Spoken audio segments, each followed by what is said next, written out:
Assalamualaikum warahmatullahi wabarakatuh.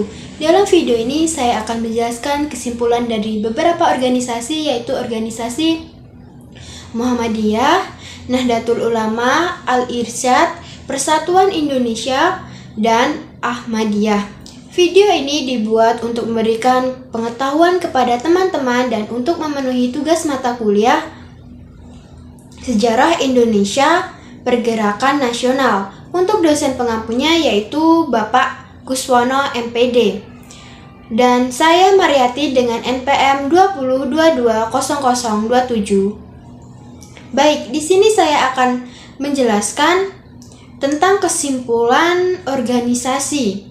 1. Organisasi Muhammadiyah didirikan di Kampung Kauman, Yogyakarta pada tanggal 8 Zulhijjah 1330 Hijriah atau 18 November 1912 oleh seorang yang bernama Muhammad Darwis, kemudian dikenal dengan Kiai Haji Ahmad Dahlan. Tujuan dari Muhammadiyah yaitu menegakkan dan menjunjung tinggi agama Islam sehingga terwujud masyarakat Islam yang sebenar-benarnya. Pergerakan Muhammadiyah ini diantaranya mendirikan sekolah, lembaga-lembaga, majelis, mendirikan organisasi otonom seperti Aisyah, IMM, IPM, dan lain-lain. Dalam organisasi otonom ini berdirilah jaringan struktural yang terdiri dari pimpinan wilayah, daerah, cabang, dan ranting. Dalam hal ini, Muhammadiyah sangat berperan dalam memperbarui ajaran Islam agar tidak terpengaruh oleh TBC, tahayul, bid'ah, dan kufarat.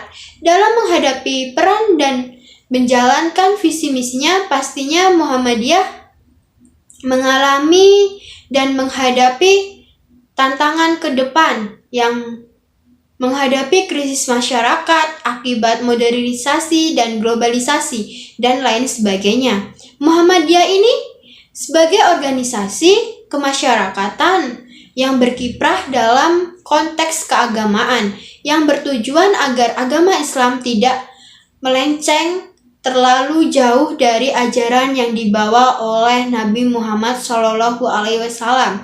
Oleh karena itu, Muhammadiyah masih eksis hingga sekarang. 2.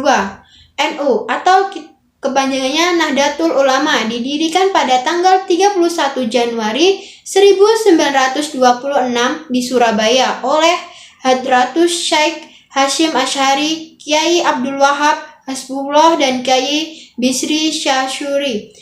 Nahdlatul Ulama dibentuk sebagai jalur pembantu bagi umat agar terhindar dari hal-hal bid'ah dan tetap berada di jalan Al-Sunnah wal Jamaah. Nahdlatul Ulama merupakan organisasi Islam tersebar di dunia saat ini. Pada tanggal 16 Rajab 1344 Hijriah atau 31 Januari 1926 Masehi diadakan pertemuan penting di Kertopaten, tepatnya di kediaman Kiai Haji Wahab Hasbullah, Surabaya, Jawa Timur, yang dihadiri oleh para kiai seluruh penjuru, diantaranya Hadratus Kiai Hasyim Asy'ari, Tabu Ireng Jombang, Kiai Bisri Syahsyuri, Denayar Jombang.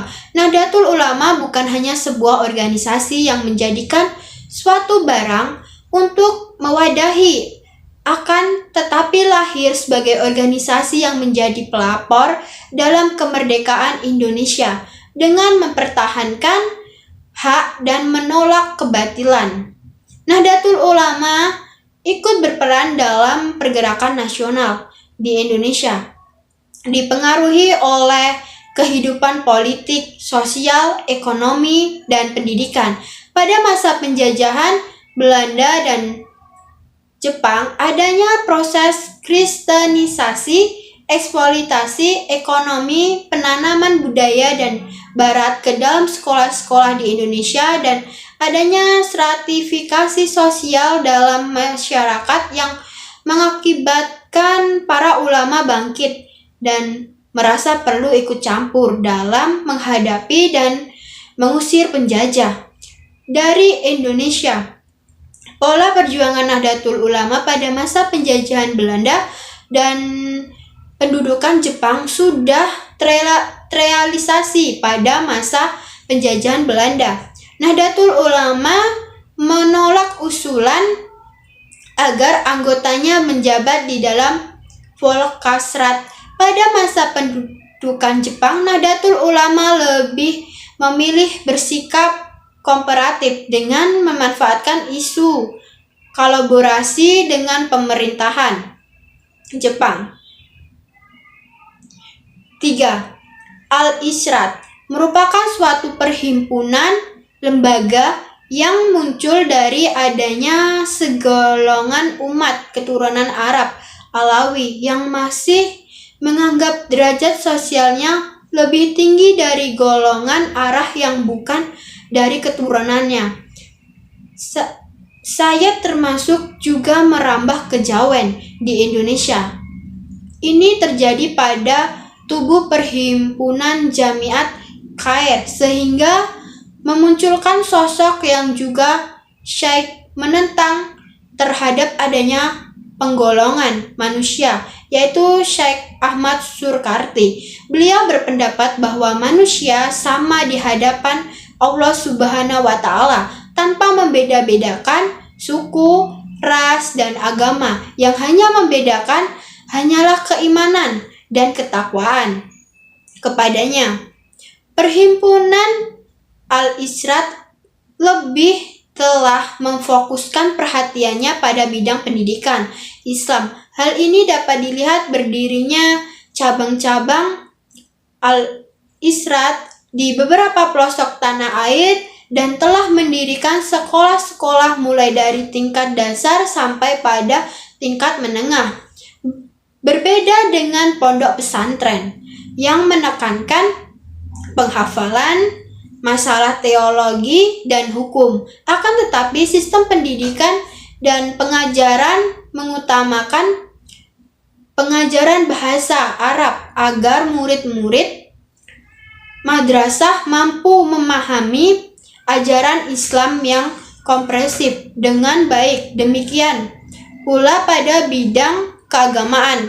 Al-Irsyaad telah berusaha keras untuk mengembalikan masyarakat kepada pemurnian ajaran Islam yang telah sehingga segala bentuk aktivitas hidup dan kehidupan umat Islam selalu berlandaskan pada Al-Quran dan hadis yang penekanannya pada akidah ketauhidan guna mewujudkan pribadi muslim yang masyarakat Islam menuju keridhaan Allah Subhanahu wa Ta'ala.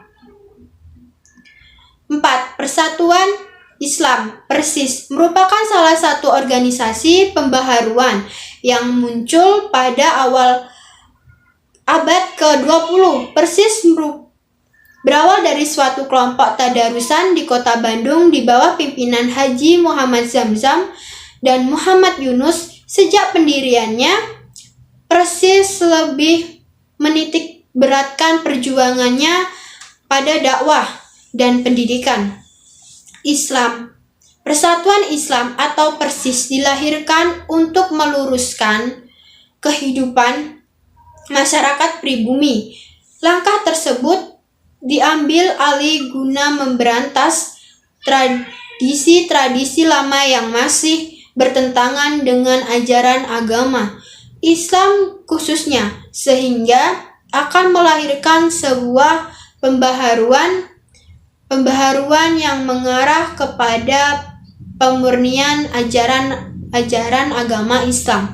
Permulaan abad ke-20 merupakan masa kebangkitan umat Islam. Gerakan modern Islam muncul bersamaan dengan lahirnya kesadaran nasional yang diwujudkan dalam wujud pergerakan nasional. Kedua gerakan itu berjalan beriringan dalam mewujudkan cita-cita bangsa Indonesia untuk memperoleh kemerdekaan. Bagi umat Islam, usaha-usaha untuk menuju cita-cita ini ditempuh dalam bentuk organisasi-organisasi. 5. Organisasi Ahmadiyah hadir sebagai organisasi yang mengambil tongkat ajaran agama Islam yang kemudian diimplementasikan dalam bentuk pengajaran dalam berbagai bidang, sehingga akan menciptakan masyarakat yang paham mana yang hak, mana yang batil, serta memberi pemahaman amar ma'ruf, nahi mungkar. Berbicara tentang Ahmadiyah harus juga membicarakan latar belakang sosial. Sebelum lahirnya Ahmadiyah, hal ini penting untuk diangkat mengingat pengetahuan tentang kondisi sosial memberikan pemahaman kepada pembaca tentang asal-usul dan latar belakang munculnya sebuah pemikiran atau gerakan berdirinya Ahmadiyah yang dipimpin Mirza Ghulam Ahmad 1835 sampai 1908. Dilatar belakangi 3 faktor. Faktor pertama, kolonialisme Inggris di benua Asia Selatan. Kedua, kemunduran kehidupan umat Islam di segala bidang. Ketiga, proses kristenisasi oleh kaum misionaris dan pemberontakan kaum Hindu. Ahmadiyah juga berupaya dalam organisasi. Mereka melakukan pendekatan di berbagai bidang dengan landasan syariat Qur'aniyah. Demikian beberapa materi yang dapat saya sampaikan pada video pembelajaran ini. Saya mohon maaf apabila terdapat tutur kata yang kurang berkenan. Semoga ilmu yang saya sampaikan dapat bermanfaat dan menambah pengetahuan untuk teman-teman semua. Terima kasih sudah menonton video ini. See you. Saya akhiri. Wassalamualaikum warahmatullahi wabarakatuh.